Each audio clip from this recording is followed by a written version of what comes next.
makes sense. Those of us that want to reach the goals that we've set for ourselves, we do it first by, well, the first thing you do is sit down and decide what you want. If it's money you want, how much money? lots of money. Well, nobody knows how much lots is. So you've got to be specific.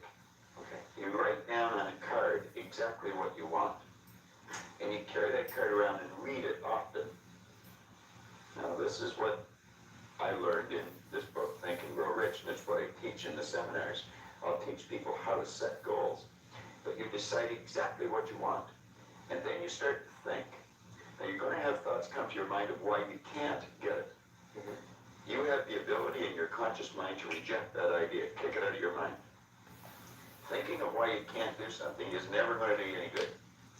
And keep thinking until you start to think of thoughts of how you can do it. And the way will be shown to you. It comes in the form of images in our mind. Think of how you can, and not why you can't. Okay. So our first step is That's the first step. Think about how we can go about reaching those goals. Exactly. And just think of how you can. So I am Now, going to do let's an say before you overlay. get there, you get a Oh, good book and start to study it. on your beautiful Select the nails. person who is already doing something that you'd like to do. Get to know that person. Go to the experts for advice. Don't ask the person next door, your mother, father, brother, the guy that works beside you. Because they don't necessarily know. There's no point in asking the person how to earn a lot of money if they're only earning $10,000 a year. They don't know. If they knew, they'd probably be earning a lot. It's like, don't go to a sick doctor if you want to get healthy. Okay. So you find someone that you can go to for advice. Get a real good book and lock into that book and start to study it. Like, I bet this one looks like a Bible, you know. But this is Napoleon Hill's book, Think and Grow Rich. I've been reading this thing now for 23 years. I'll probably read it for another 23 years. I got another good book that I brought over here today. It's called The Power of Your Subconscious Mind. I'm not getting a commission for selling this. The author's dead now. He's been gone for a couple of years. But Dr. Joseph Murphy wrote this book, The Power of Your Subconscious Mind. And that's probably one of the best books that you're ever going to find. Because you're going to learn something about your mind when you read this book. Now, I read a lot of books. I've got probably 1,000 books sitting in my den at home in my library. But the one that I carry everywhere I go, and I read it all the time, is Think and Grow Rich. I never stop reading it. Where's the value for you to reread that? I mean, you must know it well enough that. I think I could probably recite it verbatim. But the secret is, I once read in a book where it said, when you read a good book through the second time, you don't see something in it that you didn't see before. You see something in yourself that wasn't there before. You see, when I read this, I created a greater awareness. Let me just read you one line out of here, 2 lines. Okay. Hill said the missing link in all systems of education known to civilization today may be found in the failure of educational institutions to teach students how to organize and use knowledge after they acquire it. He went on to say that we should understand the real meaning of the word educate. It's not going to a brick and mortar edifice for 25 years. That's gathering information. You'll probably develop your memory, but I would question how well you develop your mind. And I'm not against education because I encourage my children to go to school, as we know it. Now, he said the word education comes from the word educo. And he said it's derived from the Latin word educo, meaning to induce, to draw out, or to develop from within. An educated person is not necessarily one who has an abundance of general or specialized knowledge. Welcome in, guys. Welcome. So I am sculpting my client's nails. I'm not using any nail forms, and I am not using any tips. I am just freestyling, creating their nails just like that. Forming some nice nude powder, nude I think we acrylics. should forever be involved in research because learning is a lifelong process. You never stop learning. Education means to draw from within. We're drawing on an infinite source. We've got deep reservoirs of talent and ability within us. We can learn to do anything. We have phenomenal powers. Yes, we If we do. used our body like we used our mind, we'd probably just move our little finger. We don't exercise our mind. No. But we're not taught to. Kids in school should be taught, before the school year ever starts, to sit down. They should be given a blank report card and get them to visualize the marks they want to get and write their own report card. This is before school starts, first week in school. And then the teacher should say, no, I want you just to concentrate on how to get that mark, and I don't want you to think of why you can't.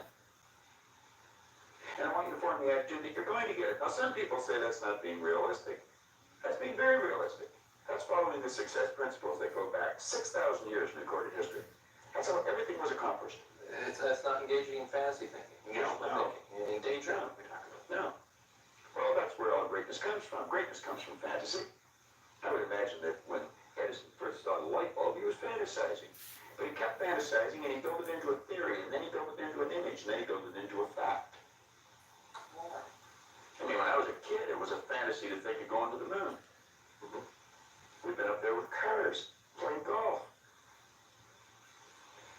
Okay, you mentioned in terms of success principles, attitude, this business of attitude. Attitude. It takes in the way you think, the way you feel, and the way you act. I have a difficult time really explaining attitude right just in a conversation. I use a board in the seminar, and I did an attitude seminar last night. We spent 3 hours dealing with that one subject, so to do it here in 3 minutes, I can't do it. I haven't learned how. Let's put it that way. I recognize it's difficult because we You have talk. to have a winning attitude, though, Tom. Okay. In human relations, we talk about the toughest thing with managing people. The toughest thing to deal with is their attitude. That's right. That's almost impossible. That's the one thing when management falls down. We can't change people's attitudes. Well, nobody can change another person's attitude. The only attitude we can change is our own. But you see, if management have the idea it's their attitude, we can't do anything about it, then they're not going to do anything about it. But if management arrive at the conclusion, yes, it is attitude, and let's teach the people something about attitude. Let's teach them something about themselves. Let's make them realize that they're worth something, that they're valuable, that the greatest resource we've got. Companies spend about 65% of every dollar that comes in goes back out on employees and wages and benefits, and yet management knows less about employees than anything else. They know more about the gadgets and the widgets than they do about the people. Okay, so your suggestion is we develop a winning attitude. Absolutely. Can you define So I am trying something for the first time, listening to one of my favorite The whole universe operates by laws. Bob Proctor programs sent by my spiritual advisor. There's a right and a left You side. know, so I don't know if I'm gonna get a copyright for this. I pray not. You know, well, No. you can think negative or you can think positive, but you can't think both at the same time. You're only going to think one way at one time. And we have to train our mind to think or look for the positive or the good in things. There's good in everything. There's no such thing as no good. car broke down on the way over to the station? There's something good about it. There's good in everything, guys. Always remember that. There's Good something in good in everything. There everything. has to be a positive and a negative for These anything to are exist. so The law- cute. there's a Are law you? of gender that decrees that science and stop science. Next hand, Well, once please. we understand that there's these Oh, take that. I know you would as the love thought that. energy flows into our Yeah. mind, There we you go. decide what we're going to think. Person's out of work, they can decide to think I can't find a job, but they can decide to think I can. If they're thinking I'm going to find one, then they'll start attracting a train of thought to them, figuring out how to find it. You really have to understand how your conscious and your subconscious mind works in relation to your body or your physical world to understand attitude. Attitude should be taught as a subject in school ahead of reading, writing, arithmetic, or anything else. Because it's a person's attitude that's going to determine the marks they get. Okay, maybe part of attitude or related to attitude is this business of self-image, which we talked about. You know?